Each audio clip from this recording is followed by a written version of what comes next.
ரெகபோத் என்பதற்கு நமக்கு எல்லாருக்குமே தெரியும் எங்கே இருக்குது பேசேஜ். ஆதியாகமம் 26வது அதிகாரத்தில் இருக்கிறது. அதை வாசிக்கலாம். முதலாவது ஆதியாகமம் 26வது அதிகாரத்திலே 22வது வசனத்தை முதலாவது வாசிக்கலாம். பின்பு அவ்விடத்திலிருந்து புறப்பட்டு போய் வேறொரு துறவை வெட்டினான். அதை குறித்து அவர்கள் வாக்குவாதம் பண்ணவில்லை. அப்பொழுது அவன் நாம் தேசத்தில் பலுகும்படிக்கு இப்பொழுது கர்த்தர் நமக்கு ஒரு இடம் உண்டாக்கினார் என்று சொல்லி அதற்கு ரெகபோத் என்று பெயரிட்டான். அல்லேலூயா. அப்போ இதை குறித்து தான் நாம் இன்றைக்கு பார்க்க போகிறோம். ரெகோபோத் என்கிற வார்த்தைக்கு அர்த்தம் அப்படி என்று பார்ப்பீங்கன்னு சொன்னா, இட் இஸ் ஓப்பன் ஸ்பேஸ், ஒரு திறந்த இடம் என்று பார்க்கிறோம். இட்ஸ் ஓப்பன் ஸ்பேஸ் என்று சொல்லி பார்க்கிறோம். அது எதற்காக அந்த இடத்துல ரெகபோத் என்று சொல்லப்படுகிறதுன்னு சொன்னால், அது வரைக்கும் அவனுடைய வாழ்க்கையில் போராட்டங்கள், பிரச்சனைகள், நிந்தனைகள் எல்லாம் இருந்து கொண்டிருந்தது. போராட்டத்தின் மூலமாக அவன் கடந்து வந்து கொண்டிருந்தான். அந்த இடத்துல அவன் ஆபிரகாம் அவனுடைய தகப்பனார் வைத்திருந்த திறவுகளை திறந்து அவன் சரி பண்ணி செப்பனம் பண்ணி அதன் மூலமாக அந்த காரியங்களை செய்து வருகிற வேளையிலே அதற்கு எதிர்ப்பு அநேக காரியங்கள் வந்தது. அதெல்லாம் மேற்கொண்டு விட்டு ரெகபோத் என்கிற ஒரு இடத்துக்கு வருகிறான். அப்ப இன்றைக்கு ஆண்டவர் நம்மளையும் அந்த இடத்துக்கு கொண்டு போய் நிறுத்தும்படியாக அழைக்கிறார். ஆமென், ஹல்லேலூயா. அப்போ ரெகபோத் என்று சொல்லுகிற வேளையில it is a place where there was no conflict. எந்த ஒரு பிரச்சனை இல்லாதபடி, எந்த ஒரு ப்ராப்ளமும் இல்லாம they continued, they moved on, they dug a well and they were accepted என்று பார்க்கிறோம். They were accepted, saying that யாருமே வந்து அவர்களை தொல்லை பண்ணவில்லை. நம்முடைய வாழ்க்கையில் அநேக நேரத்தில் இந்த வழியாக போவதுக்கு சாத்தியம் உண்டு. If you look into the book of Genesis, ஆதியாகமத்தில் 26வது அதிகாரத்தில் தொடங்குகிற வேளையில் ஆபிரகாமை குறித்தல்ல, ஈசாக்கை குறித்து போடப்பட்டிருக்கிறது. ஈசாக்கு அந்த இடத்துல பஞ்சம் வந்தபோது 1வது 2வது ஆகிய வசனங்களை வாசிக்கிறதுல பஞ்சம் வருகிற வேளையில் அவன் என்ன சொல்லுகிறான்னு சொன்னால், எகிப்துக்கு போகலாம் அப்படின்னு சொல்லி தீர்மானம் எடுக்கிறான். அந்த இடத்துல 2வது வசனம் வாசிக்கலாம். கர்த்தர் அவனுக்கு தரிசனமாகி நீ எகிப்துக்கு போகாமல் நான் உனக்கு சொல்லும் தேசத்திலே குடியிரு, இந்த தேசத்திலே வாசம் பண்ணு, நான் உன்னோடே கூட இருந்து உன்னை ஆசீர்வதிப்பேன். அப்போ this is the promise that Isaac was holding. ஐசாக்கு இந்த வார்த்தை அவனை நடத்துகிற காரியமாக இருக்கிறது. அநேக பிரச்சனைகள் பிரச்சனைகளை வந்த போதும் அவன் விசுவாசத்தை விடாபடியாக பிடித்தபடியால் 3வது முறையாக, முதல்ல ஒரு துறவையை வெட்டுகிறார்கள், அந்த இடத்துல பிரச்சனை வருது. 2வது துறவை வெட்டுகிறார்கள், அதுலேயும் பிரச்சனை வருது. 3வது இடத்துல வரும்போது அந்த பிரச்சனைகள் எல்லாம் நீந்து போகிறது. அதுதான் ரெகபோத் என்று இந்த இடத்துல சொல்லப்படுகிறது. But this is just the beginning of what Rehoboth means to us.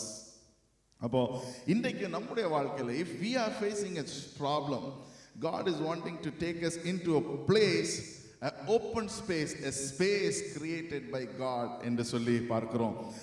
The night the Lord appeared, 26வது அதிகாரம் 24வது வசனம் வாசிக்கலாம். அன்று ராத்திரியிலே கர்த்தர் அவனுக்கு தரிசனமாகி ஆபிரகாமுடைய தேவன் பயப்படாதே, நான் உன்னோட கூட இருந்து ஆபிரகாமின் நிமித்தம் உன்னை ஆசீர்வதித்து உன் சந்ததியை பெருக பண்ணுவேன் என்று சொன்னார். முதலாவது நாம் பார்க்கிறோம், அந்த ரெகோபோத் என்று வருகிற வேளையில அதுக்கு பிற்பாடு ஆண்டவர் அவனுக்கு தரிசனமாகி the presence of God followed what he went through in a persistent way. அப்போ அந்த ரெகோபோத் அவன் வருகிற வரைக்கும் அவனுடைய வாழ்க்கையில பிரச்சனைகள் இருந்தது. ரெகோபோத்துல வர வரைக்கும் அவனுடைய வாழ்க்கையில் அநேக பிரச்சனைகள் சந்தித்து கொண்டே இருந்ததை பார்க்கிறோம். பட் ஆஃப்டர் ரீச்சிங் ரெகோபோத், அந்த இடத்துல வந்து ரீச் பண்ணதுக்கு பிற்பாடாக ஆண்டவர் மறுபடியும் அவன் இடத்துல சொல்லுகிறாரு, ஐ எம் அஃபர்மிங் யூ, உனக்கு ஆபிரகாமுக்கு எவ்விதமாக ஆசீர்வாதித்தனோ அந்த விதமாக உன்னை ஆசீர்வதிக்க விரும்புகிறேன் என்று சொல்லி அந்த இடத்துல சொல்லுகிறத பார்க்கிறோம். 25வது வசனம் அது மட்டும் இல்ல. ஸோ 2-3 காரியங்கள் நம்ம let us look into the basic of it and then go in a little more deeper. அப்போ முதலாவது ஆண்டவர் சொல்லுகிறார், நான் ரெகோபோத் வந்து விட்டேன் என்று சொல்லி ஈசாக்கு அந்த இடத்துல ஈசாக்கு ரெகோபோத் வந்த நேரத்தில் பிரச்சனைகள் இல்லாமல் இருக்கிறது. ரெண்டாவது ஆண்டவர் அவனுக்கு தரிசனமாகிறார். ஆண்டவர் அவனிடத்துல சொல்லுகிறாரு, நான் உன்னோடு கூட இருக்கிறேன் என்று. மூன்றாவது ஈசாக்கு என்ன செய்கிறான்? 25வது வசனம், அங்கே ஒரு பலிபீடத்தை கட்டி கர்த்தருடைய நாமத்தை தொழுது கொண்டு அங்கே தன் கூடாரத்தை போட்டான். அங்கே ஒரு கூடாரத்தை போட்டான். ஹல்லேலூயா.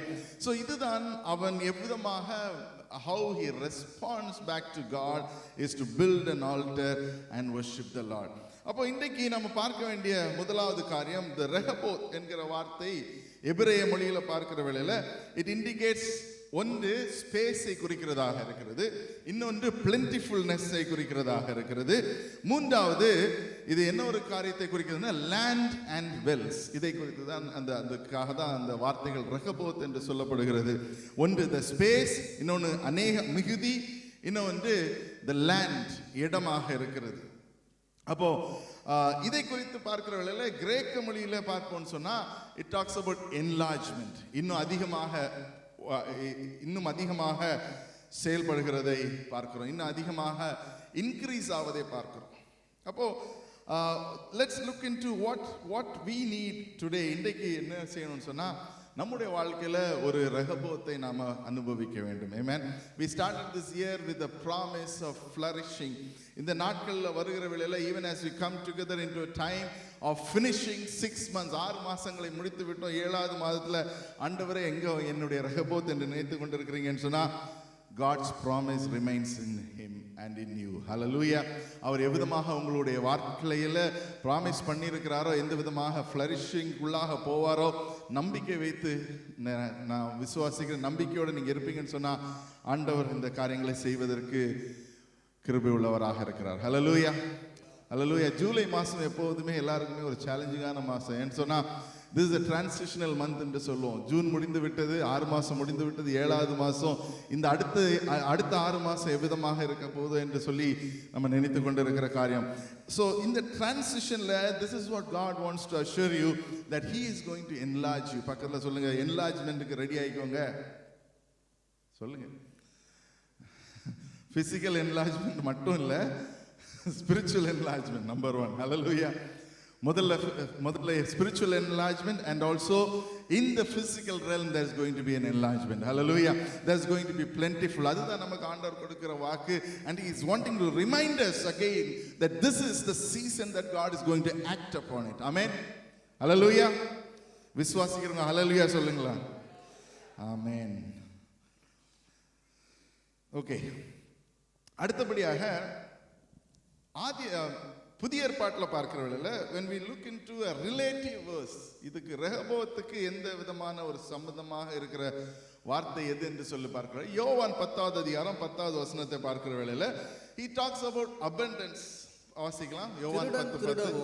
திருடன் திருடவும் கொல்லவும் அழிக்கவுமே வருகிறான், வேறொன்றுக்கும் வரான். நானோ அவைகளுக்கு ஜீவன் உண்டாயிருக்கவும் அது பரிபூரணப்படவும் வந்தேன். Hallelujah. So he is come to give you in abundance and in full. நம்ம எப்பவுமே abundance full ன்னு வரும்போது we only think about financial aspects ஆக இருக்கலாம், இல்ல நம்முடைய physical blessing ஆக இருக்கலாம். பட் இன்றைக்கு let us look into all the aspects. It is wholesome. It is not முழுமையாக பார்க்க வேண்டும்.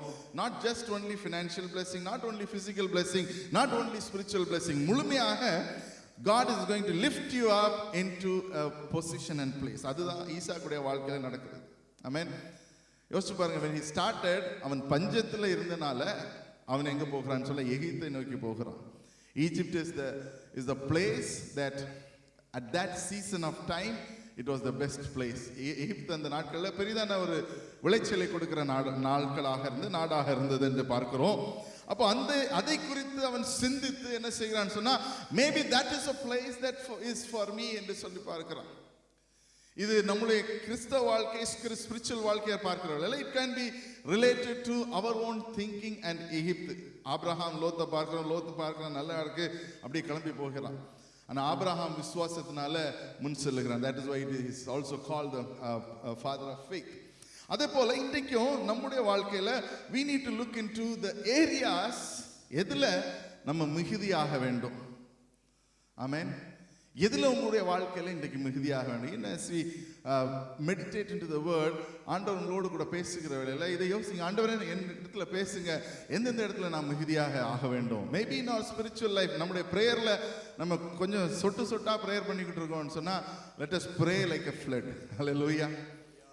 அப்போ சின்னதா நம்ம சின்ன காரியங்களுக்காக பிரேயர் பண்ணி கொண்டிருக்கலாம். அது பெரிதான ஒரு பெருக்கத்துக்குள்ளாக ஜெபத்துக்குள்ளாக வரணும். சின்ன வசனங்களை வாசிச்சிருக்கலாம், அது பெருக்கத்துக்குள்ளாக அநேக வசனங்களை வாசிக்கிறதுக்காக வேணும். ஆமென். அதே போல ஒரு இடத்துலையும் நம்ம பெருக்கத்தை பார்க்கணும். let us not just work on our mathematics and say ஆண்டவரே எனக்கு இந்த வருஷம் இவ்வளவு நீங்க சொல்லி இருக்கிறீங்க, அதை குறித்த காரியங்கள் இருக்கட்டும்.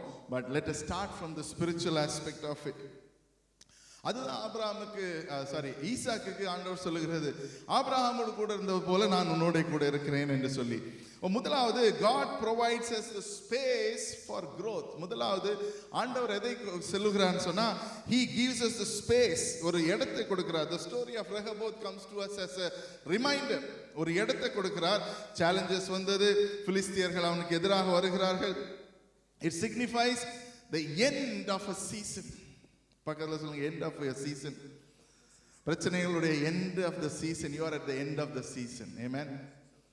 ஹalleluya. அதாவது இந்த சேல்ஸ் எல்லாம் போடும்போது end of season சேல்னு போடுவாங்க. end of seasonனா எப்படியாவது நம்ம ரஷ் பண்ணி, இன்னைக்கு தான் கடைசி நாள் சேல்னா என்ன செய்வீங்க? ரஷ் பண்ணி ஓடி போய் 7 மணிக்கு க்ளோஸ் ஆகுதுன்னா 6:45 போய் வாங்கிட்டு வந்துருவோம் இல்லையா? So likewise when we say it is the end of our season, இன்னைக்கோட விசுவாசிங்க உங்களுக்குள் சுத்திலும் இருக்கிற பிரச்சனைகள் எல்லாவற்றையும் ஆண்டவர் அகற்றி போட விரும்புகிறார். அதை இன்றைக்கே அவர் செய்ய விரும்புகிறார். ஹalleluya. அது மட்டும் அல்ல, he is providing room. ஈசாக்குக்கு இடத்தை கொடுத்தார். கெரார் என்கிற இடத்துல அவனுக்கு இடத்தை கொடுக்கிறார். அது மட்டும் அல்ல, அந்த இடத்துல அவனுக்கு செழிப்பை கொடுக்கிறார். எல்லா இடத்துலயும் மாண்டு கொண்டு இருக்கிற வேளையில அவனுக்கு செழிப்பை கொடுக்கிறார். 100 மடங்கு செழிப்பை கொடுக்கிறார்.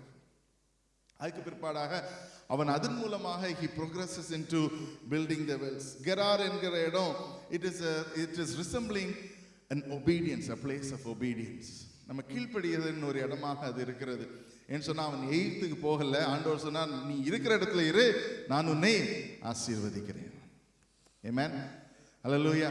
அப்ப நம்மளும் இன்றைக்கு சில நேரங்கள் ஆண்டவர் சொல்லுகிற காரியங்கள் it might be another dimensionல ஆண்டவர் சொல்லி கொண்டிருக்கலாம். இன்னைக்கு உங்களுடைய வாழ்க்கையில ஒருவேளை இருக்கிற இடத்துல you are not content with what you are, செய்கிற காரியத்துல ஒரு கண்டென்ஷன் இல்லாம இருக்கலாம். ஆனா ஆண்டவர் சில நேரத்துல சொல்லுவாரு, அதே இடத்துல இரு, நான் இந்த இடத்துல உன்னை உயர்த்த போகிறேன்.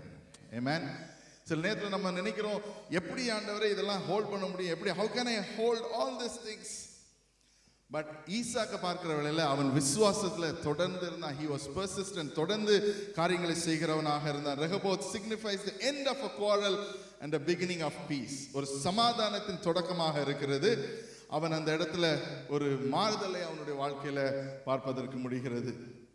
அப்போ ஆண்டவருடைய அந்த ஒரு growth, நம்முடைய வாழ்க்கையில ஒரு growth கொண்டு வருகிற வேளையில there is going to be expansion. amen. எல்லா விதமான எக்ஸ்பான்ஷனும் இருக்க போகுது. யோவான் 15வது அதிகாரம் 1 வாசிக்கிறவர்கள அதுக்கான வழிகளை ஆண்டவர் சொல்லுகிறார் அந்த இடத்துல. யோவான் 15வது அதிகாரம், நான் மெய்யான திராட்சை செடி, நான் மெய்யான திராட்சை செடி, என் பிதா திராட்சை தோட்டக்காரன், என் பிதா திராட்சை தோட்டக்காரன், என்னில் கனி கொடாதிருக்கிற கொடி எதுவோ, என்னில் கனி கொடாதிருக்கிற கொடி எதுவோ அதை அவர் அறுத்து போடுகிறார், அதை அவர் அறுத்து போடுகிறார். கனி கொடுக்கிற கொடி எதுவோ, கனி கொடுக்கிற கொடி எதுவோ அது அதிக கனிகளை கொடுக்கும்படி, அதிக கனியை கொடுக்கும்படி அதை சுத்தம் பண்ணுகிறார், அதை சுத்தம் பண்ணுகிறார். நான் உங்களுக்கு சொன்ன உபதேசத்தினாலே அதனாலே நீங்கள் இப்பொழுது சுத்தமா இருக்கிறீர்கள், நீங்கள் இப்பொழுது இப்பொழுது சுத்தமாக இருக்கிறீர்கள். கண்டினியூ. என்னில் நிலைத்திருங்கள், என்னில் நிலைத்திருங்கள். பக்கத்துல சொல்லுங்க, ஆண்டவர்ல நிலைத்திருங்கள். நானும் உங்களில் நிலைத்திருப்பேன். ஆண்டவர் உங்களிலே நிலைத்திருக்கிறார். கொடியானது திராட்சை செடியில் நிலைத்திராவிட்டால் நிலைத்திராவிடால் அது தானாய் கனி கொடுக்க மாட்டாது. தானாய் கனி கொடுக்க முடியாது. அப்போ முதலாவது the first principle that God is asking us இன்றைக்கு எதுன்னு சொன்னா, நம் வளர்ச்சிக்குள்ளாக வருவதற்கு அவருக்குள்ளாக நிலைத்து நிற்க வேண்டும். Amen. The word of God, the ஆண்டவருடைய வசனமாக இருக்கலாம், ஆண்டவர் சொல்லுகிற காரியங்களாக இருக்கலாம், ஆண்டவர் நமக்கு இன்றைக்கு உணர்த்துகிற காரியங்களாக இருக்கலாம். The essence of our spiritual growth is based upon how rooted we are in Christ. Amen. Hallelujah. அப்போ அந்த எசென்ஷியல் என்னிலே நிலைத்திராவிடால் அவனால கனி கொடுக்க முடியாது. நம்ம நினைக்கிறோம் நம்மளோட பிரயாசம், அநேக பிரயாசம் போடுகிறோம், அது செய்கிறோம் இது செய்கிறோம், அது எல்லாத்தையும் விடை மேல்மையான காரியம், ஆண்டவரே நான் உம்மிலே நிலைத்து நிற்க வேண்டும். I want to stay in you. ஏன்னு சொன்னா, நிலைத்திருப்பது என்பது ஜஸ்ட் அப்படியே நிற்கிறது இல்லை, அதில் நிலைத்திருக்கிற வேளையில் அதில் வளர்ச்சியை காண்கிறோம். அதுதான் சொல்லுகிறது, என்னிலே நிலைத்திருந்தால் நீங்கள் கனி கொடுப்பீர்கள். ஆமென். அப்ப கனி கொடுக்காத மரங்கள் வந்து ஒரு கேட்டகரி இருக்குது, அதுக்குள்ள அப்புறம் போகலாம். முதலாவது ஆண்டவருக்குள்ளாக நிலைத்து நிற்பது அப்படி என்று பார்க்கிற வேளையில பிலிப்பியர் 1வது அதிகாரம் 6வது வசனத்தையும் வாசிக்கலாம். பவுல் அப்போஸ்தலன் இது விதமாக சொல்லுகிறார், அவர் உங்களிலே தொடங்கின காரியங்கள் எல்லாவற்றையும் அவர் நேர்த்தியாய் ஏற்ற காலத்திலே முடிவுக்குள்ளாக கொண்டு வந்து நிறுத்துவார். ஆமென். வாசிங்க. பிலிப்பு 1:6. 1:6. நான் உங்களை நினைக்கிற போதெல்லாம் என் தேவனை ஸ்தோத்தரிக்கிறேன். என் கட்டுகளிலும் நான் சுவிசேஷத்திற்காக உத்தரவு சொல்லி அதை திடப்படுத்துகிற வருகிறதிலும் நீங்கள் அனைவரும் எனக்கு அளிக்கப்பட்ட கிருபையில் பங்குள்ளவர்களானதால் உங்களை என் இருதயத்தில் தரித்துக் கொண்டிருக்கிறபடியினாலே உங்கள் எல்லாரையும் குறித்து நான் இப்படி நினைக்கிறது எனக்கு தகுதியா இருக்கிறது. கண்டினியூ. இயேசு கிறிஸ்துவின் உருக்கமான அன்பிலே உங்கள் எல்லார் மேலும் எவ்வளவோ வாஞ்சியாயிருக்கிறேன் என்பதற்கு தேவனே எனக்கு சாட்சி. மேலும் உத்தமமானவைகளை நீங்கள் ஒப்புக்கொள்ளத்தக்கதாக உங்கள் அன்பானது அறிவிலும் எல்லா உணர்விலும் இன்னும் அதிகமாய் பெருகவும் தேவனுக்கு மகிமையும் துதியும் உண்டாகும்படிக்கு இயேசு கிறிஸ்துவினால் வருகிற நீதியின் கனிகளால் நிறைந்தவர்களாக நீங்கள் கிறிஸ்துவின் நாளுக்கென்று துப்புரவானவர்களும் இடரற்றவர்களுமாய் இருக்கும்படியாக வேண்டுதல் செய்கிறேன். அப்போ நம்ம அந்த ஒரு வேலையிலையும் நம்ம ஆண்டவர் வருகிற நாட்களுக்கு என்று நம்மளை தயார்படுத்திக் கொள்ள வேண்டும். அதுதான் நம்ம இன்றைக்கு பார்க்க வேண்டிய ஒரு கனியாக இருக்கிறது. So he says that I am praying for you. நான் உங்களுக்காக ஜெபித்துக் கொண்டு இருக்கிறேன். அது எல்லாவற்றையும் ஆண்டவர் நேர்த்தியாய் உங்களுக்குள்ளாக தொடங்கினவர் நேர்த்தியாய் எல்லா காரியத்திலையும் முடித்து விடுவார் என்று சொல்லுகிறத பார்க்கிறோம். அது 5வது வசனத்தில் இருக்குது. தமிழ்ல 5வது வசனத்தை வாசிக்கலாம். உங்களில் நற்கிரியை தொடங்கினவர் அதை இயேசு கிறிஸ்துவின் நாள் பரியந்தம் முடிய நடத்தி வருவார் என்று நம்புகிறேன். அதுக்கு பிற்பாடு என்னென்ன நற்கிரியை என்று சொல்லி அந்த இடத்துல சொல்லுகிறத பார்க்கிறோம். அப்ப நமக்குள்ளாக இன்றைக்கு நம்ம வளர்ச்சிக்குள்ளாக வருகிறோம்னு சொன்னா, when we are growing into maturity, நம்முடைய வாழ்க்கையில நற்கிரியைகள் நம்முடைய வாழ்க்கையின் மூலமாக பிரதிபலனாக நாம மற்றவர்களுடைய வாழ்க்கைக்குள்ளாக நாம செய்கிற காரியங்கள்ல நாம் பார்க்க வேண்டும். Amen. The fruits that we see, நற்கிரியைகள், நம்ம செய்கிற ஒர்க், நம்முடைய வேர்ட்ஸ், நம்முடைய ஆக்ஷன்ஸ் எல்லாமே என்ன செய்யணும்னு சொன்னா, ஆண்டவருடைய வருகை, ஆண்டவர் இன்றைக்கு எனக்கு முன்பதாக இருந்து ஜட்ஜ் பண்ணுவார்னு சொன்னா, is this right in the eyes of God? Amen. அப்ப அதை செய்வதற்கு எது ஊன்றுகோலா இருக்குன்னு சொன்னா, ஆண்டவர்ல நிலைத்திருப்பது. அப்ப ஆண்டவர்ல நிலைத்திருப்போம்னு சொன்னா நம்ம நற்கிரியைகளை செய்வதற்கு தொடங்கி கொண்டுறோம். அப்போ நம்முடைய rooting is the first position of our growth. அப்போ என்னிலே நிலைத்திருங்கள். கேன் யூ ஆல் சே ஆண்டவர்ல நிலைத்திருங்கள்? பக்கத்துல சொல்லுங்க, தைரியமா, ஆண்டவர்ல நிலைத்திருங்கள். அவர் உங்களை கொண்டு போய் சேர்க்க வேண்டிய இடத்துக்கு சேர்த்துருவார். Amen. He who has begun the good work will take you into completion. அவர் தான் உங்களுடைய வாழ்க்கையில, இங்க யாருமே ஆண்டவர் நான் தேடி கண்டுபிடிச்சீங்களா? அவர் உங்களை தேடினார், அவர் உங்களை கண்டு கொண்டார். ஆமென். நம்ம என்ன செய்தோம்? ஓட தான் செஞ்சோம். உங்க கதை எப்படின்னு தெரியல, என் கதை அப்படி. அவர் ஓடினாலும் அவருடைய அன்பு நம்மளை இழுத்து கொண்டு வந்து வைக்கிறது. ஆமென். அதுதான் ரோமர் 8வது அதிகாரம் 37 39 வரைக்கும் அவருடைய அன்பை குறித்து சொல்லப்படுகிறது.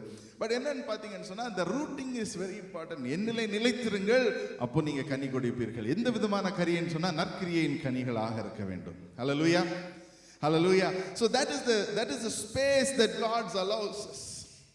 அவருடைய ஞானத்தினாலும் அந்த இடத்துல பிலிப்பியன்ஸ்ல வாசிச்சோம், through the wisdom that God gives us, he creates a space for us, he creates an environment for us, he creates a community for us. நமக்குள்ளாக ஒரு கம்யூனிட்டியை உருவாக்குகிறார். நமக்குள்ளாக நம்மை அன்பு செலுத்துவதற்கும் பிறரை நேசிப்பதற்கும் ஆண்டவருடைய வார்த்தைகளை சொல்வதற்கும் மக்களை நமக்கு மற்றவர்களுக்குள்ளாக கொண்டு போய் நிறுத்துகிறார். சில நேரத்தில் பார்த்தீங்கன்னா சில ஃபேமிலிஸுக்குள்ளாக கொண்டு போய் நிறுத்துவாங்க. ஆண்டவர் மேல பாரம் போட்டு நீங்க ஜெபிச்சிங்கன்னா அந்த ஃபேமிலியில் ஒரு பெரிதான மாறுதல் வரும். ஆமென். அதுதான் ஒரு நற்கிரியை என்று சொல்லுவோம். அன்றைக்கு நம்ம நினைக்கணும், ஆண்டவர் இந்த இடத்துல கொண்டு வந்தது அவர் வருகை நாளில் இது நான் நல்ல விஷயமாக செய்தேன் என்று சொல்லி நம்ம நற்சாட்சியாக நிற்பதற்கு நாம் அழைக்கப்படுகிறோம். ஆமென். நம்ம it is not enough that we are just baptized, it is more towards looking into the day of the Lord. ஆண்டவருடைய வருகை, ஆண்டவர் எவ்விதமாக எப்போ வருகிறார் என்பதை குறித்து நாம் அறிந்தவர்களாக மட்டும் அல்ல, we are also called to seek the wisdom of God. அப்ப இதுல பாத்தீங்கன்னா the growth is not limited to our personal. அடுத்தபடியாக நம்ம வளர்ச்சிக்குள்ளாக வருகிற வேளையில அதுல ஒரு வளர்ச்சிக்குள்ளாக வருகிறது. It is not just about our thoughts, it is about growing in our faith. நம்முடைய விசுவாசத்துல இன்னும் வளரணும். growing in the understanding of God, ஆண்டவரை பற்றி அறிகிற அறிவில வளரணும். and மூன்றாவது ஆண்டவருடைய வசனத்திலே அறிந்து மற்றவர்களுக்கு ஆண்டவருடைய வசனத்தை சொல்லுவதிலும் வளரணும். Amen. There are three ways that we can understand the spiritual growth in us. முதலாவது understanding the faith, நம்முடைய விசுவாசத்துல வளரணும். அப்போ விசுவாசத்துல வளரணும்னு சொன்னா நாம் விசுவாசத்தோட ஜெபிக்க வேணும். we need to start praying with faith that God who has begun the good work in me, எனக்குள்ளாக நல்ல காரியங்களை தொடங்கின கர்த்தர் இன்றைக்கு அதை முடிவுக்குள்ளாக கொண்டு வருவார் என்று சொல்லி நம்பிக்கையோடு நாம் ஜெபிக்கிற வேளையில அந்த நம்பிக்கையை கர்த்தர் நிச்சயமாக அங்கீகரிக்கிறவராக இருக்கிறார். ஹல்லேலூயா. சில நேரத்தில் நம்ம ஜெபிப்போம், ஆண்டவரே எனக்கு விசுவாசமே இல்லை அப்படின்ற ஜெபத்தை இன்னைக்கு கூட விட்டுருங்க. ஆண்டவரே நான் விசுவாசிக்கிறேன். அநேக நேரத்தில் we pray with doubts in our hearts. நம்முடைய இருதயத்தில் அநேக நேரத்தில் டவுட்ஸோட சந்தேகத்தோடு ஜெபிக்கிறோம். that is equivalent to அவிசுவாசம் or unfaithfulness or விசுவாசம் இல்லாத ஜெபம். அப்ப இன்றைக்கு நாம ஜெபிக்கிற வேளையில let us pray with faith. turn around and say விசுவாசத்தோட ஜெபிங்க. amen. so ஒரு எக்ஸாம்பிள் சொல்றேன். ஹாஸ்பிடல் போறீங்க, ஹாஸ்பிட்டல் போய் உங்களுக்கு தெரியும் இன்னொரு டாக்டர்ஸ்லாம் சொல்லிட்டாங்க இன்னும் ஒரு வாரம் தான் இவங்க வந்து அப்படியாக இருக்க போறாங்க அப்படின்னு சொல்லி. அப்ப என்ன விசுவாசத்தில் ஜெபிப்பீங்க?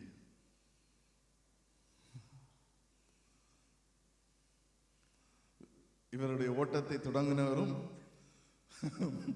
முடிப்பெறுமாகிய கர்த்தரின் விசுவாசத்தோடு சொல்லுகிறேன் சொல்லி ஜெபிக்கிறோம். No, that is where when real life comes, pastor நல்லா பேசுகிறாரு அப்படின்னு சொல்லிட்டு போயிருவீங்க.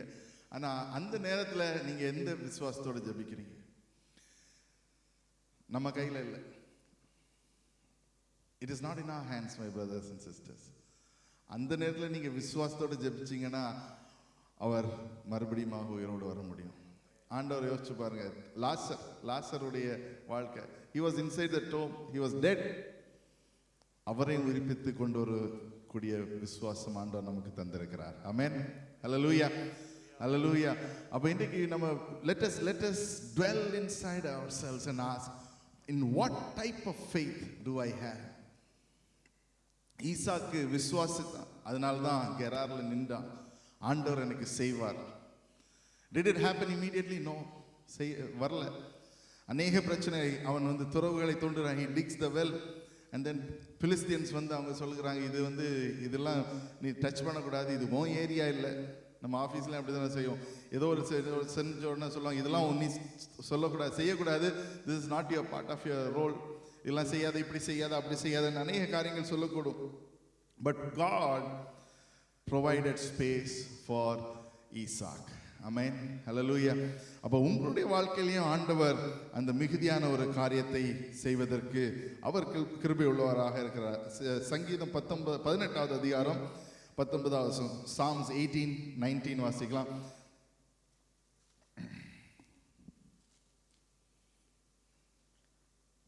அவர் விசாலமான இடத்திலே என்னை கொண்டு வந்து என் மேல் பிரியமாயிருந்தபடியால் என்னை தப்புவித்தார். ஹல்லேலூயா. இத we can relate to the life of Isaac today, because he brought me forth into a larger place, because he delivered me, because he was delighted in me. அப்ப ஆண்டவர் நம்மேல் பிரியமாக இருக்கிறாரா என்பது இரண்டாவது நாம பார்க்கணும். Is God delighted in what I am doing? நான் செய்கிற காரியத்துல ஆண்டவர் விருப்பப்படுகிறாரா, இல்லைன்னு சொன்னா ஆண்டவர் என் மேல கோவிச்சுக்கிறாரா என்பதை நம்ம பார்க்க வேண்டும். இன்னொரு வசனம் வாசிக்கலாம். 2 கொரிந்தியர் 9வது அதிகாரம் 10வது வசனம். 2 Corinthians chapter 9 verse 10. He says, now he who supplies the seeds to the sower and bread to those who have food also supplies and increase your store of seeds and will enlarge the harvest of your righteousness. தமிழ்ல விதைக்கிறவனுக்கு விதையையும் புசிக்கிறதற்கு ஆகாரத்தையும் அளிக்கிறவர் உங்களுக்கு விதையை அளித்து விதையை அளிக்கிறார், அதை பெருக பண்ணுகிறார், உங்கள் நீதியின் விளைச்சலை வர்த்திக்க செய்கிறார். ஆமென், ஹல்லேலூயா. அப்போ மூன்று விஷயத்துல ஆண்டவர் நம்ம வளர்ச்சிக்குள்ளாக கொண்டு. ஒன்று, he will provide the seed. ஆமென். நம்ம நினைக்கிறோம் வாட் வில், ஆண்டவரை எதை விதைக்கணும், ஆண்டவர்கிட்ட கேளுங்க எதை விதைக்கணும், அதை விதைக்கிறதுக்கு அவர் கொடுப்பாரு. ரெண்டாவது, he will get you into growth, அதை வளர செய்கிறவர் அவர்தான். ஆமென், ஹல்லேலூயா. மூன்றாவது, அதற்கென்று ஒரு ஸ்டோரையும் கொடுக்கிறார். ஆமென், ஹல்லேலூயா. So this is what God can do in our life. நம்ம நினைக்காத காரியங்கள் ஆண்டவரால செய்யக்கூடும். விசுவாசத்தினால நம்பிக்கை வைக்கிற வேளையில நினைக்கிறதை காட்டிலும் மேலான காரியத்தை அவரால் செய்யக்கூடும். ஹல்லேலூயா. That is what we need to understand. And even as we come into this place and say, ஆண்டவரே நான் என்ன செய்யணும் அப்படின்னு சொல்லி பார்க்கிற வேளையில, let us think about how we can activate ourselves. இதுக்குள்ளாக எப்படியா நம்ம ஆக்டிவேட் பண்ண முடியும். ஐசாயா 54வது அதிகாரம் 2வது வசனம். This is again talking about the enlargement. அதுல சொல்லப்படுற enlarge the tents, stretch your curtains, widen it, do not hold back, lengthen your cords, stretch your stakes. God wants to encourage us. Hallelujah. வாசிக்கலாம் தமிழ்ல. உன் கூடாரத்தின் இடத்தை விசாலமாக்கு, உன் வாசஸ்தலங்களில் திரைகள் விரிவாகட்டும், தடை செய்யாதே, உன் கயிறுகளை நீளமாக்கி, உன் முளைகளை உறுதிப்படுத்து, நீ வலதுபுறத்திலும் இடதுபுறத்திலும் இடங்கொண்டு பெருகுவாய். ஆமென். அதுல ஒரு முக்கியமான ஒரு பங்கு அதுல இருக்கு. என்ன சொல்லி பாத்தீங்கன்னு சொன்னா, என்னது, ஒரு முறை வாசிங்க. once more read. உன் கூடாரத்தின் இடத்தை விசாலமாக்கு. பக்கத்துல சொல்லுங்க, விசாலமாக்கி. expand ன்னு சொல்லுங்க. expand your thinking, expand your thoughts, expand everything that God is wanting to do it to you. ரெண்டாவது, உன் வாசஸ்தலங்களின் திரைகள் விரிவாகட்டும். அப்படின்னு சொன்னா curtains எல்லாம் கொஞ்சம் கூட பெருசா போடுங்க. அந்த காலத்துல curtains வச்சு தான் டென்ட் பண்ணியிருந்தாங்க. it talks about the tent. அப்போ வாசல்கள் curtain. அப்போ இன்றைக்கு பெட்ரூம்ல உங்களுக்கு 500 ஸ்கொயர் ஃபீட் தான் இருக்குதுன்னா 700 ஸ்கொயர் ஃபீட்டாக மாற்றும்படியாக ஆண்டவர் கிருபை செய்வாராக. ஹல்லேலூயா. அடுத்த முக்கியமான பாயிண்ட், தேர்ட் பாயிண்ட், தடை செய்யாதே. என்ன சொல்லணும்? தடை செய்யாதே. அப்போ இந்த வசனத்தை நம்ம வாசிக்கிற வேலை அநேக வேளையில இந்த பாயிண்ட் நம்ம ஸ்கிப் பண்ணிட்டு மீதி எல்லாத்தையும் வாசிச்சுக்குவோம். அப்ப தடை செய்யாதேன்னு யார்கிட்ட சொல்லுகிறாரு? சத்ருவிட்ட சொல்லுகிறாரா? சாத்தான்கிட்ட சொல்லுகிறாரா? இல்ல. யார்கிட்ட சொல்லுகிறாரு? நம்ம கிட்ட தான் சொல்லுகிறார். அப்போ சில நேரங்கள்ல ஆண்டவர் நம்முடைய வாழ்க்கையில செய்வதற்கு யார் தான் தடையா இருக்கிறதுன்னு பார்த்தீங்கன்னா நம்ம தான் தடையா இருக்கிறோம். ஆமென், ஆமென். இதை நாம அறிந்து கொள்ள வேண்டும். இதுல விசுவாசம் வைக்காதீங்க. நான் தடையாக இருக்க மாட்டேன்னு சொல்லுங்க. பக்கத்துல சொல்லுங்க, நான் தடையா இருக்க போறதில்லை. எதனால நம்ம தடையா இருக்கிறோம்னு சொன்னா நம்முடைய அவிசுவாசத்தினால. எதனால நம்ம தடையா இருக்கிறோம்னு சொன்னா நம்ம என்ன விசுவாசிக்கிறோம்னா, இது எனக்கு போதும், இது இப்படி இருந்தாலே எனக்கு பெரிய விஷயம். உடனே நம்ம பழைய வாழ்க்கை போயிடும். நான் முன்னாடி எப்படி இருந்தேன்னு தெரியுமா, அதை நினைக்கும் போது இப்போ இருக்கும்போது இது பரவாயில்ல, இல்லை இது போதாது. we need to be getting deeper into the presence of God. ஆண்டவருக்குள்ளாக இன்னும் அதிகமாக வரணும். God is not just talking about the spiritual life. ஆண்டவர் கிறிஸ்தவ வாழ்க்கையில ஆன்மீக வாழ்க்கை மட்டுமல்ல, உங்களை முழுவதுமாக பார்த்து கொண்டிருக்கிறார். He looks at you and says, how can I make this person a blessing? இவனை எவ்விதமாக ஆசீர்வதித்து அநேகருக்கு ஆசீர்வாதமாக வைக்க முடியும். ஒரு கூட்ட ஜனமாக கூடுகிறார்கள், ஜெபிக்கிறார்கள். இவர்களை எப்படியாக இன்னும் அதிகமாக மற்றவர்களுக்கு உபயோகம் உள்ளவர்களாக மாற்ற முடியும்? இதைதான் நம்ம பார்க்க வேண்டும். அப்போ தனிப்பட்ட முறையிலே ஒரு வளர்ச்சியை ஆண்டவர் கொடுக்கிறார். அதுக்கு பிற்பாட எபேசியர் எபிஷியன்ஸ் 4வது அதிகாரம் 15-16 ஆகிய வசனங்கள் வாசிக்கும் போது அதுலயும் ஒரு வளர்ச்சியை கொடுக்கிறார். எதுக்குன்னு சொன்னா சபைக்கு ஒரு வளர்ச்சியை கொடுக்கிறார், சபைக்கு ஒரு முதிர்ச்சியை கொடுக்கிறார். அதை குறித்து அதில் பார்க்கலாம். அன்புடன் சத்தியத்தை கைக்கொண்டு தலையாகிய கிறிஸ்துவுக்குள் எல்லாவற்றிலேயும் நாம் வளர்கிறோம். எதுல? எல்லாவற்றிலேயும் வளரணும். இட் இஸ் நாட் ஜஸ்ட் ஒரு விஷயத்துல வளர்றதில்லை. நம்முடைய ஞானத்துல வளரணும், நம்முடைய காரியங்களில் வளரணும், நம்முடைய செய்கைகளில் வளரணும், நம்முடைய ஆன்மீக வாழ்க்கையில் வளரணும், நம்முடைய பர்சனல் லைஃப்பில் வளரணும், நம்முடைய ஃபேமிலி லைஃப்பில் வளரணும், நம்முடைய ஜப வாழ்க்கையில் வளரணும், நம்முடைய பைபிள் ஸ்டடியில் வளரணும், மற்றவர்களுக்கு ஹெல்ப் பண்ணுறதுல வளரணும். எல்லாவற்றிலேயும் வளர்வதற்கு ஆண்டவர் கிருபை செய்வாராக. ஆமென், அல்லேலூயா. அப்போ ஒரு காரியம் இல்லை. When we talk about the spiritual maturity, when we talk about growing in the Lord, it talks about a person itself. நம்ம பர்சனாக பார்க்கிற வேளையில we have நம்முடைய தனிப்பட்ட கேரக்டர்ஸ் இருக்கு. பர்சனாக பார்க்கிற வேளையில நம்ம ரிலேட்டிவ் கேரக்டர்ஸ் இருக்கு. நம்முடைய immediate circle of friends, immediate family members, அவங்களோட நம்ம எவ்விதமாக பிஹேவ் பண்ணுகிறோம், அவங்களோடு கூட எவ்விதமாக ஐக்கியமாக இருக்கிறோம். This is the way we can understand the growth and the maturity. எவ்விதமாக நம்முடைய வாயின் வார்த்தைகள் இருக்கிறது. மற்றவர்களை புகழ்ந்து பேசுகிறோமா, மற்றவர்களை இகழ்ந்து பேசுகிறோமா, மற்றவர்களை தப்பு சொல்லுகிறோமா, மற்றவர்களுக்கு எவ்விதமாக நம்ம அட்வைஸ் கொடுக்கிறோமா, எவ்விதமான காரியங்கள் நம்ம பேசுகிறோமோ, the other person will understand the maturity level of yours. Amen. So இதுதான் நமக்கு அறிந்து கொள்ள. when we are in God, ஆண்டவருடைய வார்த்தைகளை கை கொள்ளுகிற வேளையில we should know what to speak and what not to speak. Amen. It has to be a turn on turn off ஆக இருக்கணும். ரெண்டாவது, ஆண்டவருடைய அந்த மெச்சூரிட்டிக்குள்ளாக போகிற வேளையில we should நம்ம அறிந்து கொள்ள வேண்டிய முக்கியமான இன்னொரு காரியம் என்னன்னு சொன்னா, ஒரு அங்கத்தினரும் ஒருத்தரை கட்டி எழுப்ப வேண்டும். we are called to build one another together. அப்போ ஈசாக்குடைய வாழ்க்கையில் பார்க்கும்போது the moment he got in, அவனுடைய அந்த 26வது அதிகாரத்தில் பார்க்க அநேக சர்வன்ட்ஸ் இருந்ததை பார்க்கும். அநேகர் இருந்தார்கள். they were working together. துறைவுகளை வெட்டுகிறார்கள், அதில் தண்ணி வருகிறது. அதை பார்த்தோன்னா பிலிஸ்தியர் வருகிறார்கள், அவர்களுக்கு இடையில பிரச்சனை வருகிறது, அதை தாண்டி போகிறார்கள். ஸோ பிரச்சனைகள் வருவதை கண்டு நாம் என்ன சொல்லக்கூடாது, மாறி போய்விடக்கூடாது. we cannot back off. we should say, முன்னோக்கி செல்வதற்கு நான் அழைக்கப்படுகிறேன். Amen. Hallelujah. எதுல முன்னோக்கி போகணும்? Where do we go forward in our faith? நம்முடைய விசுவாசத்தில், நம்மளை கட்டி எழுப்புவதில், நம்ம வளருவதில். ஏன்னு சொன்னால் நம்ம பார்த்தோம் யோவான் 15வது அதிகாரம், நல்ல கனி கொடுக்காத எல்லாமே வெட்டி போடப்படும். every branch that doesn't bear fruit he prunes it. வெட்டி போடப்படும்ன்றதை காட்டிலும் இங்கிலீஷில் பண்ணுறது ப்ரூன்ஸ். அப்படின்னா நம்மளை வெட்டி சரி பண்ணுவதற்கு அவர் கிருபை உள்ளவராக இருக்கிறார். எல்லாருக்கும் தெரியும், கிரேப்ஸை பற்றி சொல்ல தேவையில்லை. when we cut it off, இன்னொரு மரத்தையும் கட் பண்ண உடனே அழிந்து போகாது, அது மறுபடியும் தெளிர்ந்து வரும். தெளிர்ந்து வரும்போது அது என்ன செய்யும்? கனி கொடுக்கும். அதுக்காக தான் God sometimes says, நம்மளை ஒரு சாப் பண்ணி we'll start growing. கிராஃப்டிங் சொல்லுவோம். sometimes we say, இப்படி நான் இப்படி வளரணும்னு நினைச்சேன், இல்லை, ஆண்டவர் வேற ஒரு டைரக்ஷனில் உங்களை வளர்த்துவார். எப்போ? நம்ம ஆண்டவரை ஒப்பு கொடுக்குற வேலையில். when we submit ourselves to God, to say, ஆண்டவரே உம்முடைய சித்தம் நான் ஒப்பு கொடுக்கிறேன். ரெண்டாவது, அடுத்த பாயிண்ட் பார்க்கல, God is faithful even during our challenges. அப்ப ஈசாக்குடைய வாழ்க்கையில தான் பார்க்கிறோம், ஈசாக்கு பிரச்சனைகள் இருந்தது. he faced major difficulties.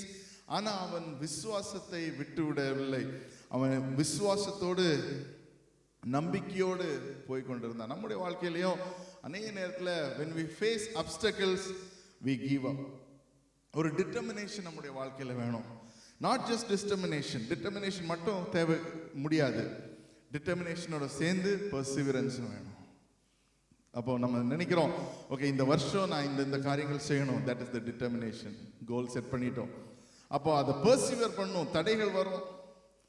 ஒரு 100 மீட்டர் நம்ம நடக்கணும் அப்படின்னு நினச்சோன்னா, sorry 100 metre is very small, 1 kilometre நடக்கணும்னு நினச்சோன்னா 200 மீட்டரில் என்ன வந்துடும்? கால்வலி வந்துடும். உடனே என்ன செய்ய, ஐயோ எனக்கு கால்வலி வந்துடுமே, ராத்திரி தூங்க முடியாது அப்படிலாம் நினச்சோன்னா நம்மளால் 1 கிலோமீட்டர் நடக்க முடியாது. It is okay, I will persevere through it என்று சொல்லி நம்ம நடக்கிற வேளையில் when we persevere through it, அதில் ஆண்டவர் ஒரு விசுவாசத்தை பார்க்கிறார். நம்முடைய கிறிஸ்தவ வாழ்க்கையாக இருக்கலாம், எந்த விதமான ஒரு காரியமாக, let us build this character of perseverance. தொடர்ந்து அதில் பில்ட் பண்ணுவதற்கு அழைக்கப்படுகிறோம். அந்த பெர்சிவரன்ஸ் மூலமாக தான் ஈசாக்குடைய வாழ்க்கையில அவன் அந்த ரெகபோத்தை அடைவதற்கு முடிந்ததாக இருக்கிறது. சில நேரத்தில் ஆண்டவர் நமக்கு ப்ராமிஸ் கொடுத்திருப்பாரு, சில நேரத்தில் ஆண்டவர் சொல்லியிருப்பாரு, உன்னை பெரிய ஜாதி ஆக்குவேன், உன்னுடைய பெரிய விஷயங்கள் உன்னுடைய வாழ்க்கையில செய்வேன்னு சொல்லி. ஆனால் sometimes we find ourselves to say, is it really going to happen in my life? என்னோட வாழ்க்கையில இது நடக்கிறதுக்கு சாத்தியம் இருக்குதா? இன்னும் வயதாகிவிட்டது, இன்னும் எனக்கு இவ்வளவாக ஆகிவிட்டது, இன்னும் என்னுடைய வாழ்க்கையில் இதெல்லாம் நடக்கிறதுக்கு சாத்தியம் இருக்கான்னு சொல்லி நினைத்து கொண்டிருக்கிறீங்கன்னு சொன்னா, ஆண்டவர் இன்றைக்கு சொல்லுகிறது இதுதான், he knows you deeper than you know him. உங்களை ஆண்டவர் ஆழமாக அறிந்திருக்கிறார். உபாகமம் 7வது அதிகாரம் 9வது வசனம் வாசிக்கலாம். Deuteronomy chapter 7 verse. ஆகையால் உன் தேவனாகிய கர்த்தரே தேவன் என்றும் தம்மில் அன்பு கூர்ந்து தமது கற்பனைகளை கைக்கொள்ளுகிறவர்களுக்கு அவர் 1000 தலைமுறை மட்டும் உடன்படிக்கையையும் தயவையும் காக்கிற உண்மையுள்ள 1000 தலைமுறை மட்டும் அவர் என்ன செய்கிறாரு? தயவையும் காக்கிற உண்மையுள்ள தேவன். ஹல்லேலூயா. அப்ப இன்னைக்கு நம்ம ஒரு மாறுதலை நம்முடைய வாழ்க்கையில செய்கிற வேளையில, ஒரு சேஞ்சை கொண்டு வருகிற வேளையில, ஆண்டவரை நோக்கி போகிற வேளையில, அவர் நமக்கு மட்டும் இல்ல, he knows what happened in the past. நமக்கு முன்பதான தலைமுறைகளில் என்ன விதமான காரியங்கள்ல அவர்கள் அகப்பட்டார்கள் என்று சொல்லி நம்ம அறிந்திருக்கிறோம், புரிந்திருக்கிறோம். உங்களுக்கு தெரியலன்னா ஆண்டவர் கிட்ட கேளுங்க, ஆண்டவர் சொல்லுவார். அது மட்டும் இல்லை, இனி வருகிற தலைமுறைகளுக்காகவும் நீங்க ஜெபிக்க வேண்டும். For our children and our children and 1000 தலைமுறை வரைக்கும் ஆண்டவர் கிருபை உள்ளவராக இருக்கிறார், கரிசனை உள்ளவராக இருக்கிறார். So let us not just look at the time limit into our space. ஆண்டவருடைய அந்த பெரிதான அன்பு, கிருபை, அநாதி ஸ்நேகத்தை நம்ம இன்னும் ஆழமாக அறிந்து கொள்ள வேண்டும். Hallelujah. So sometimes we think that God, ஆண்டவரே இந்த ஒரு வருஷத்து காலத்துக்காக நான் சிந்திக்கிறேன். இல்லை, நம்ம மாறுதல் செய்யும்போது when we talk about it, as I said, for the coming of the Lord, ஆண்டவர் எப்போது வருகிறாரோ அதை செய்வதற்கென்று நம்முடைய திங்கிங் எப்பவுமே அதை குறித்ததாக இருக்கும். அதனால தான் வசனம் சொல்லுகிறது, மேலானவைகளை நாடுங்கள். Look into that which is eternal and not temporal. இன்னொரு வசனம் வாசிக்கலாம். புலம்பல்கள் 3வது அதிகாரம் 22, 23 ஆகிய வசனங்கள் வாசிக்கலாம்.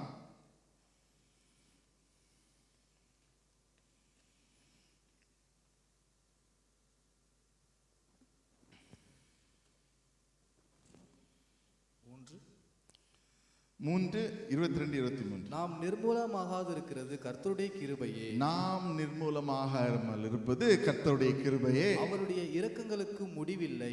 அவருடைய இரக்கங்களுக்கு முடிவே இல்லை. அவைகள் காலைதோறும் புதியவைகள். அப்போ அடுத்தது சொல்லுகிற, அவருடைய இரக்கத்துக்கு முடிவில்லை. இன்றைக்குள்ளதில்ல, நாளைக்கு ஒரு புதிதான கிருபை உங்களுக்கு கொடுப்பதற்கு அவர் கிருபை உள்ளவராக இருக்கிறார். ஹல்லேலூயா. அப்ப இன்றைக்குள்ள பிரச்சனைக்கு இன்றைக்கு விடை கிடைக்கும், நாளைக்குள்ள பிரச்சனைக்கு நாளைக்கு உங்களுக்கு விடை கிடைக்கும். தினந்தோறும் காலை அவருடைய கிருபை புதிதாக இருக்கிறது. ஹல்லேலூயா. அப்போ அந்த விசுவாசத்துல நம்ம வளரணும். இன்றைக்கு ஆண்டவர், இன்னைக்கு நான் தூங்குற வேளை இந்த பிரச்சனையோட தூங்குறேன், நாளைக்கு உம்முடைய கிருபை, நாளைக்கு உம்முடைய கிருபை எனக்கு பெரிதாக இருக்க போகிறது. Sometimes we sleep with challenges in our hearts. இருதயத்துக்குள்ளாக அநேக challenges-ஐ வைத்து நம் ஜெபத்தில் இருக்கிற வேளையில சில நேரத்தில் நம் சில விஷயங்களை மறந்து விடுவதற்கு ரொம்ப கஷ்டமாக இருக்கும்.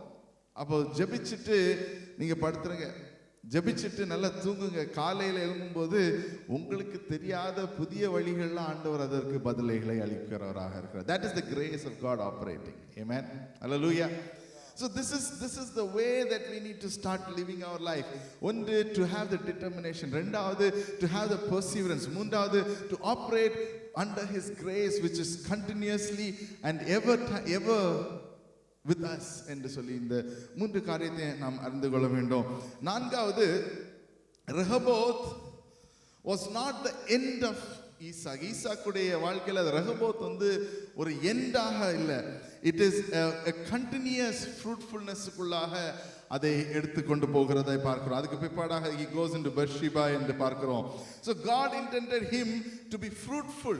அதுதான் ஆண்டவருடைய இன்டென்ஷன். ஆண்டவருடைய intention it is not just to ஒரு சீசன் அல்ல, not just a season. அந்த சீசனுக்குள்ளாக போகிற வேளையில there will be continuous fruitfulness. ஒரு continuous fruitfulness சொன்னா ஒரு சீசன்ல there is lot of fruits, நல்ல ஒரு ஹார்வெஸ்ட் இருக்கு, அடுத்த சீசன்ல நல்ல ஹார்வெஸ்ட் இல்ல அப்படின்னு இல்ல, கண்டினியூஸாக ஃப்ரூட்ஃபுல்னஸ்க்குள்ளாக வரணும்.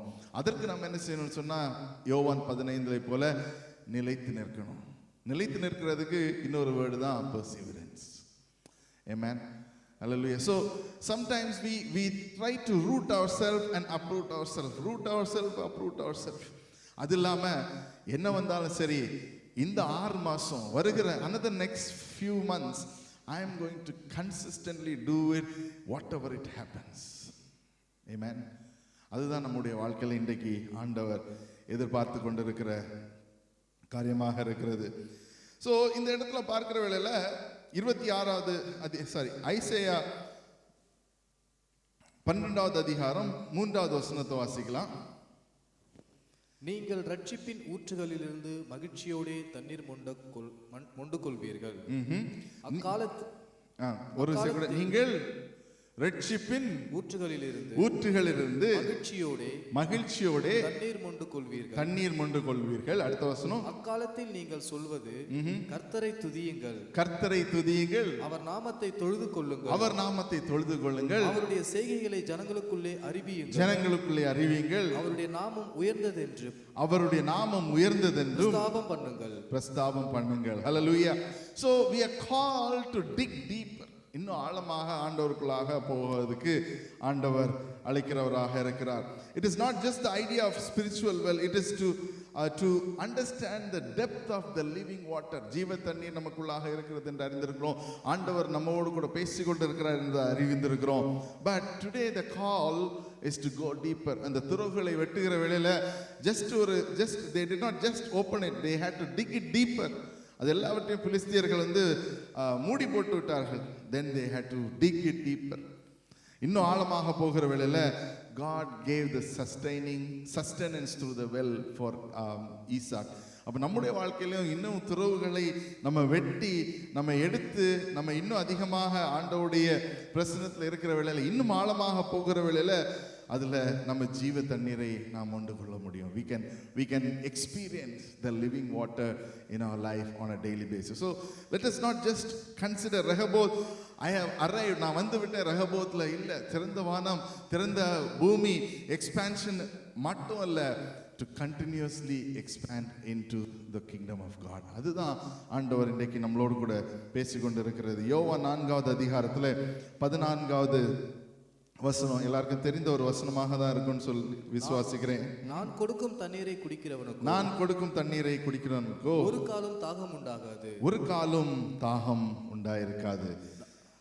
நான் அவனுக்கு கொடுக்கும் தண்ணீர் அவனுக்குள்ளே நித்திய ஜீவகாலமாக ஊறுகிற நீரூற்றா இருக்கும் என்று சொன்ன நமக்குள்ளாக இன்றைக்கு அந்த ஜீவ நீரூற்று ஓடும் என்று சொன்னா ஆண்டவர் மேல் நம்முடைய விசுவாசம் இன்னும் ஆழமாக இருக்கும். When we come into the presence of God and say, Lord, I want to dig deeper. என்னுடைய துறவுகளில் நிறைய தூசி வாங்க வேண்டியிருக்கு, என்னுடைய துறவுகளை நல்ல க்ளீன் பண்ண வேண்டியிருக்கு, so that I can hit on the water. ரெண்டு வகையான தண்ணீர் உண்டு. ஒன்று வந்து சைட்லேருந்து வருகிற தண்ணி, இன்னொன்று கீழேருந்து வருகிற தண்ணி. Everybody who knows about the well knows it. சைட்லேருந்து வருகிற தண்ணி may not be the ground water என்று சொல்லுவார்கள். இட் இஸ் சம் ஸ்டோரேஜ் வாட்டர்லேருந்து வருது. It has a limited time, கொஞ்ச நாள் நின்று விடும். ஆனால் கீழேருந்து வருகிற வாட்டர் வந்து it is the ground water. It is connected to the ground water. ரொம்ப இதெல்லாம் தெரியாது, பட் கிரவுண்ட் வாட்டர் வருகிற வேளையில் இட் வில் நெவர் ஸ்டாப். அப்போ நம்முடைய வாழ்க்கையில் இன்றைக்கு ஆண்டவருடைய பிரசன்னம், ஆண்டவருடைய பிரசன்னம் நமக்குள்ளாக ஆழமாக இருக்குன்னு சொன்னால், when we dig deeper into his presence, he will sustain us with the living water that God provides. Amen. அப்போ ரெஹபோத் என்கிறது it is just the beginning of a new season in your life. Amen. Hallelujah. So ரெஹபோத்ல when Isaac அந்த இடத்துல வருகிற வேளையில் அவன் அந்த பிரச்சனைகள் நிந்தனைகள் எல்லாவற்றையும் மாற்றி he is coming into a position of fruitfulness. அதுக்கு பிற்பாடாக அடுத்தது பார்க்குறான், பெர்ஷிபாவில் போகிறான், there is going to be flourishing. அப்போ அந்த ஒரு மூக்குள்ளாக இன்றைக்கு ஆண்டவர் உங்களை கொண்டு வந்து கொண்டிருக்கிறார். அப்போ அது செய்கிற வேளையில் நம்ம ஆட்டோமேட்டிக்காக ஈசாக்கு விதமாக செய்தாரோ அதே போல் நாம் கர்த்தரை இன்றைக்கு துதிப்பதற்கு எந்த ஒரு குறைபாடும் இல்லாமல் ஆண்டவர் நம்மளை எடுத்து நடத்துவார். ஏன்னு சொன்னால், but he is faithful because he is able to strengthen us and protect us through all the situations. 2 தெசலோனிக்கேயர் 3வது அதிகாரம் 3வது வசனம், 1 தெசலோனிக்கேயர் 5:24 பார்க்கிறவர்கள அவர் he who called you, உங்களை அழைத்தவர் அவர் உண்மை உள்ளவர் என்று போடப்பட்டிருக்கிறது. 3வது அதிகாரம் 3வது பார்க்கிறவர்கள the Lord is faithful and he will strengthen you and protect you from all the evil என்று போடப்பட்டிருக்கிறது. அது மட்டும் இல்ல, 2 தீமோத்தேயு 1வது அதிகாரம் 13வது வசனத்தில் சொல்லப்படுகிறது, if we are faithless he will remain faithful, he still remains faithful, he cannot disown himself. அப்போ நம்ம ஒருவேளை ஆண்டவரத்துல இன்றைக்கு விலகி போயிருக்கலாம். அதனால நம்ம என்ன நினைக்கிறோம்னு சொன்னா, ஆண்டவர் எனக்கு பதில் சொல்லவில்லை, God is not speaking to me. நம்ம அவரோடு கூட ரொம்ப தொலைவில் இருக்கிறனால we think that எனக்கு ஆண்டவர் மேல் விசுவாசம் இல்லை, எப்படியாக நான் ஜெபிப்பது. ஆனால் இன்றைக்கு ஒரே ஒரு வார்த்தை நீங்கள் சொல்வீங்கன்னு சொன்னால், Lord I need your help. ஆண்டவரே என்னுடைய விசுவாசத்தை இன்னும் நான் பலப்படுத்த விரும்புகிறேன். ஒரே ஒரு வார்த்தை சொல்வீங்கன்னு சொன்னால், ஆண்டவரே உமக்குள்ளாக இன்னும் ஆழமாக நான் வர வேண்டும். ஒரே ஒரு வார்த்தை சொல்வீங்கன்னு சொன்னால், ஆண்டவரே இந்த பிரச்சனைகளை நான் விட்டு ஓடவில்லை, இதை நான் கடந்து செல்வதற்கு எனக்கு அந்த பலத்தை தாங்க ஆண்டவரே. ஆமென். அநேக பிரச்சனைகளுக்குள்ளாக நம்ம நிற்கிற வேளையில் நம்ம பலவீனர்களாக இருக்கிறோம். அந்த நேரத்தில் நீங்கள் ஆண்டவர் நோக்கி கூப்பிடுவீங்கன்னு சொன்னால், we will see the faithfulness of God operating. அந்த வார்த்தைகள் மூலமாக ஆண்டவர் இன்னைக்கு என்ன சொல்லுகிறான்னு சொன்னால், முக்கியமாக to remain faithful. God is affirming God's faithfulness in our life. ஈசாக்குடைய வாழ்க்கையில் தொடக்கத்தில் பார்க்கிறோம், he did not want to go to கெரார்ல போகல, அவன் எகிப்துக்கு தான் போனான். ஆனால் ஆண்டவர் சொல்லுகிறார், நீ இங்கே இரு, நான் உன்னை ஆசீர்வதிக்கிறேன். அவன் இருந்தான், கண்டினியூஸாக காரியங்களை செய்தான், கர்த்தர் அவனை ஆசீர்வாதத்துக்குள்ளாக கொண்டு வந்தார். அது மட்டும் இல்லை, தொடர்ச்சியாக அவனை ஒரு கனி கொடுக்கிற மரமாக, கனி கொடுக்கிற ஒரு ஜெனரேஷனாக மாற்றுகிறார். So let us not just look into this one season, but இன்றைக்கு நம்ம மாற்றி வைக்கிற காரியங்கள், இன்னைக்கு நம்ம மூவ் பண்ணுகிற காரியங்கள், இன்னைக்கு நம்மளோட வாழ்க்கையில சேஞ்ச் பண்ணுகிற காரியங்கள், இன்னைக்கு நம்ம ஆண்டவர்கிட்ட ஒப்பு கொடுக்கிற காரியங்கள், this is not just for this season, it is a beginning of a new season in your life. Amen. Hallelujah. கர்த்தர்ல அற்புதமாக ஒப்பு கொடுங்க. ஈசாக்குடைய வாழ்க்கையில அவன் கெரார்ல இருந்தான், ஆண்டவரை ஆசீர்வதித்தார். துறவுகளை துறந்தான், பிரச்சனைகள் வந்தது, மூடினார்கள், மறுபடியுமாக ஒரு நாள் வந்தது, he was able to open the wells that was required. He dug new wells என்று பார்க்கிறோம், அதுலேயும் வந்தது. அப்போ நம்ம சில நேரங்களில் நம்முடைய வாழ்க்கையில் மூடி வைத்த காரியங்களை இன்றைக்கு ஓப்பன் பண்ணி let us start into a new journey from Rehoboth. ரெஹபோத்தில் அவனுக்கு ஆண்டவர் ஒரு பரந்த ஒரு இடத்தை கொடுத்தார். இன்றைக்கும் ask for expansion, தனிப்பட்ட முறையில் ask for expansion, சபையாக ask for expansion. இன்னும் அநேகர் ஆண்டவரே உம்முடைய பிரசன்னத்துக்குள்ளாக வர வேண்டும், அதற்கென்று நம்ம ஒருத்தரும் ஒப்பு கொடுக்கிறதற்கு அழைக்கப்படுகிறோம். He was persistent. ஈசாக்கு persistent-ஆக இருந்தான் என்று பார்க்கிறோம். பிரச்சனைகள் வந்தது, அவன் விட்டு விடவில்லை. He faced obstacles, but God's provision was continuously there with him. ஆண்டவருடைய அந்த கரம், ஆண்டவருடைய கிருபை உங்களுடைய வாழ்க்கையிலும் நிற்கும். Do not get tired about the situations in your hand right now. இன்றைக்கு இருக்கிற காரியத்தை குறித்து நீங்கள் சிந்திக்காதீங்க. ஆண்டவர் மேல் விசுவாசம் வைங்க. ஆண்டவர் அதை நேராக மாற்றி, உங்களுக்கு எதிரான காரியங்களை மாற்றி, அப்டக்கிள்ஸை மாற்றி, உங்களை ஒரு சமாதானமாக ஒரு காரியத்துக்குள்ளே கொண்டு வருவார். உங்களை ஒரு வளர்ச்சிக்குள்ளாக கொண்டு வருவார். அதற்கு நம்ம செய்ய வேண்டியதெல்லாம் அவரிலே நிலைத்து நிற்கணும். To be grounded, to be rooted, to be continuously going deeper. அப்போ ஒரு மரம் எவ்வளோத்துக்கு ஆழமாக போகிறதோ அவ்வளோத்துக்கு ஸ்திரமாக இருக்கிறது. அதே போல தான் நம்முடைய கிறிஸ்தவ வாழ்க்கையும், let us not just be rooted, நிலைத்து நிற்பது, கனியானது கனி கொடுக்க வேண்டும் சொன்னால் நம்ம இன்னும் ஆழமாக போக வேண்டும். As you go deeper and deeper, you will find the peace that God provides, which is the living water. எந்த விதமான பிரச்சனை வந்தாலும் ஆண்டவர் என்னோடு கூட இருக்கிறார். எந்த விதமான காரியங்கள் வந்தாலும் என் கர்த்தர் எனக்காக செய்வார். அந்த விசுவாசம் நமக்குள்ளாக இன்னும் பலப்பட வேண்டும். God is willing to give us space. God is willing to flourish us. Rehoboth என்கிற இடத்துல எவ்விதமாக ஈசாக்கை கொண்டு வந்து நிறுத்தி அதற்கு பிற்பாடாக எவ்விதமாக கொண்டு சென்றாரோ அதே போல் நம்முடைய வாழ்க்கையிலையும் பெரிய காரியங்களை செய்ய முடியும். அப்போ இன்றைக்கு அதை குறித்து நம்ம பார்க்கிற வேளையில 25வது வசனத்தில் நம்ம வாசிச்சோம், he built an altar. அவன் ஒரு வேதியை கட்டி அதில் அவன் ஆராதிக்கிறதவனாக இருக்கிறான். அதே போல தான் நம்ம யோவான் 10:10 பார்த்தோம், God is willing to give us not just what we want but more than what we want. ஏன்னு சொன்னா நம் விசுவாசிக்கிற வேளையில God can change our spiritual seasons. God can change our life situation seasons and bring us into a position when we trust in God. ஆண்டவர் இன்றைக்கு இல்லை, அவர் தலைமுறைக்கும் நம்முடைய வாழ்க்கையில் இருக்கிறார். இன்றைக்கு நம்முடைய வாழ்க்கையில் மட்டும் இல்லை, அவர் தலைமுறைக்காக ஒரு இடத்துலையும் நம்மளை முன்குறித்து, இந்த இடத்துல நீ இதை போய் செய், இந்த இடத்துல போய் உன்னுடைய வார்த்தையை சொல்லு, அந்த வார்த்தையின் மூலமாக அநேகர் ரட்சிக்கப்பட முடியும். நீ போய் அந்த காரியங்களை செய், அதன் மூலமாக அநேகருடைய வாழ்க்கையில் பிரச்சனைகள் மாறக்கூடும். நீ அந்த இடத்துல போய் ஜெபம் செய், அதன் மூலமாக நான் அவங்களுடைய வாழ்க்கையில் மாற்ற போகிறேன். நீ இந்த இடத்துல போய் இதை சொல்லு என்று சொல்லி சில நேரத்தில் நம்முடைய சொல்லுகிற வேளையில் let us just be obedient, let us just be faithful and just do what is required. நமக்கு விளைவுகள் நமக்கு தெரியாது, ஆனால் ஆண்டவர் சொல்லுகிற காரியங்களை நம்ம செய்து கொண்டிருப்போம்னு சொன்னால் he has the ability to bless us, not just in our thinking, நம்முடைய சிந்தனைகளில், in all, எல்லாவற்றிலையும் நம்மளை மெச்சூரிட்டி உள்ளாக கொண்டு வரக்கூடும். Amen. உடைய கண்களை மூடலாம். Let us look into God and say, Lord, I want to go deeper in you, to experience the Rehoboth in my life. ரெண்டாவது, sometimes we would have been thinking, ஆண்டவரே என்னுடைய வாழ்க்கையில் நான் விசுவாசத்தில் எங்கே இருக்கிறேன் என்று நினைத்து கொண்டிருக்கலாம். Where am I in my faith?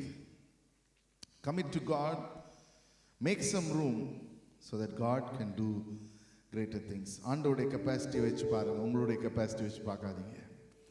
நம்முடைய கெப்பாசிட்டியால் ஒரு அணு கூட மாற்றி வைக்க முடியாது.